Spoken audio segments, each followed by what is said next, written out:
One thing I see a lot of people struggle with is aiming, and because of that, they think light penetrating weapons are unviable or they're just harder to use. And I don't think that is that they're harder to use, it's just people don't understand the aim mechanics. And one of the big things about Helldivers 2 is there's, I want to say, two reticles. You have your camera reticle and your character reticle. The circle, well, the line with the dot, that's your camera reticle. And the circle that floats in between that reticle, that is your character reticle. That is the reticle that dictates where your person's looking and where the shots are gonna go. Now, with this, you can begin to understand how aiming in third person works. It's the same way with first person, with the ergonomics. Wherever you turn your weapon, you still have to wait for your weapon to face that direction before shooting. But in third person, it's kind of not as noticeable, especially with the fact that the aiming reticle blends in a lot with the background. And here I just want to show my settings. Um, you don't have to copy them exactly as you see them. These are just my settings that make it easier for me to aim. So I have my look sensitivity turned up, and I have my aim sensitivity and my first person aim sensitivity at 60 and 65. I also have my aim assist turned down to 50. The reason why is the aim assist tends to get strong.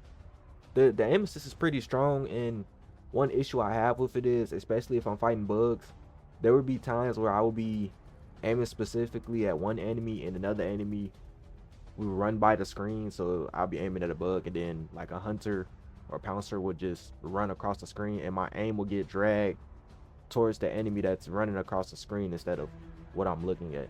Another thing you can do to help improve your aim is by tap firing or burst firing your weapon, because at longer ranges it's harder to hit targets.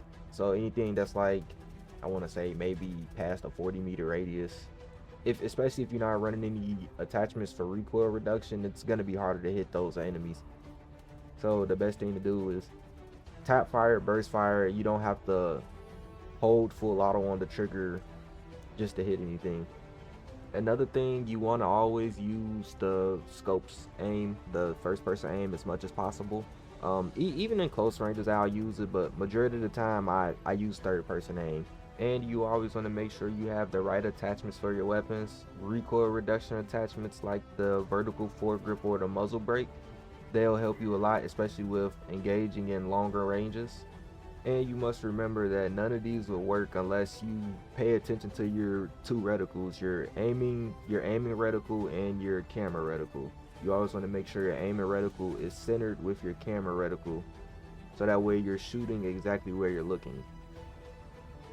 And last tip for the video, I want to say, take your time. Don't There's no need to rush when you need to aim and kill enemies. A lot of people, I see it a lot, especially my videos that I post on TikTok. People will say it's hard for them to aim because they're getting rushed by everything, and I understand that when you're getting overwhelmed, you kind of panic and you try to be fast with everything. But the trick to doing it is not by being fast, it's by taking your time. Like, I play on console, I play mainly solo.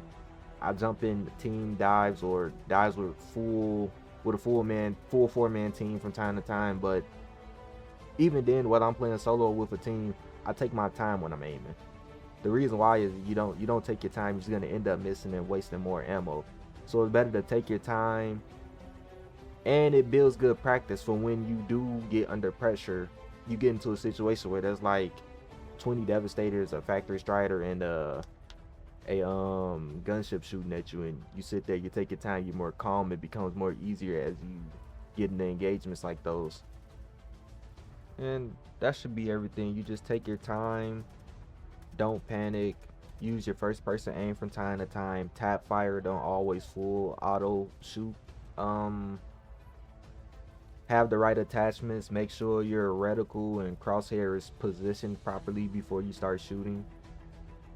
Oh, and Oh, lastly, this is one I did forget. It's your stamina. The lower your stamina is, the more your gun shakes and sways a lot. So you don't want to have low stamina when you're shooting, or you don't want to be shooting while you're moving either, because your gun will sway a lot. But yeah, that'll be everything for the video. You know, thank you for watching. I don't know what the next tip video would be if I post it. Probably would just be another gameplay video after this. But yeah, hopefully your aim improves, and once you notice, you'll be able to come back and look at this video and be like, Beam showed me.